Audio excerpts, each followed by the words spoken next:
আসসালামু আলাইকুম এভরিওয়ান, সকলেই কেমন আছেন? আশা করি সকলে অনেক ভালো আছেন। আমিও আল্লাহর রহমতে অনেক ভালো আছি। তো আজকে আমি আপনাদের সাথে একটা নতুন রেসিপি শেয়ার করব। এটা হচ্ছে আমার বোন বানিয়েছিল, কিন্তু আমি আপনাদের সাথে শেয়ার করছি। যাই হোক, আশা করি সবার অনেক ভালো লাগবে। ভিডিওটা শেষ পর্যন্ত দেখবেন। আর যারা আমার ফেসবুক পেজ থেকে দেখছেন অবশ্যই ফলো করবেন, আর যারা আমার ইউটিউব চ্যানেল থেকে দেখছেন তারা অবশ্যই একটা সাবস্ক্রাইব করবেন। তো এখন শুরু করা যাক মূল ভিডিওতে।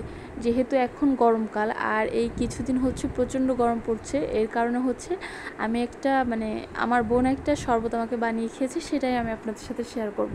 তো এখন চলে যাওয়া যাক মূল কী কী উপকরণ লাগবে সেটাই।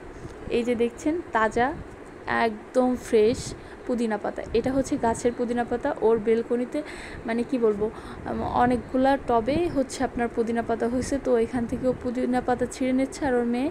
তো আমার ভাগ্নি হচ্ছে একটা একটা করে ছিঁড়ছে। আমি বলছি, মা আর ছিঁড়ো না, আর ছিঁড়ো না। বলে না না, অনেক হয়েছে, এই পাতাগুলো মারা যায়। তো এখন আমরা এই পুদিনা পাতাগুলো ছিঁড়ে নিয়ে আর যে উপকরণগুলো লাগবে সেটাও আমি আপনাদের সাথে দেখিয়ে দেবো।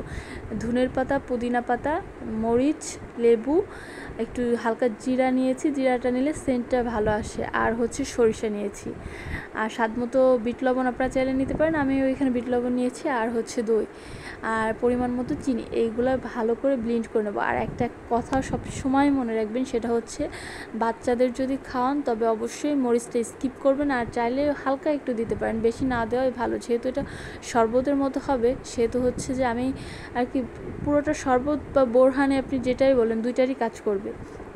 আর এই গরমে হচ্ছে পানি জাতীয় খাবার একটু বেশি খাওয়াই উচিত, সেখানে শরবত, স্যালাইন এগুলো খাওয়া তো খুবই উপকার।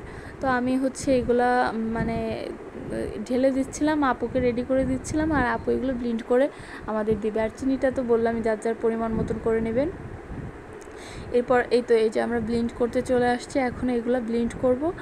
আর ব্লেন্ড করার পর হচ্ছে আমরা এগুলা হচ্ছে আপনাদের দেখাবো কেমন হয়েছে। আর একটা কথা বলি, এই গরমে যে যতটুকুন পারেন বেশি করে পানি খাবেন। এই তো হয়ে গেছে আমার, জাস্ট দেখুন লুকটা কি সুন্দর আসছে। যদিও এখানে আর একটু হচ্ছে পরিমাণে আপনার কি বলে দইটা দেওয়া উচিত ছিল, কিন্তু আসলে বাসায় এত দই ছিল না, এই জন্য দই যতটুকুন ছিল ততটুকুনি দিয়েছি।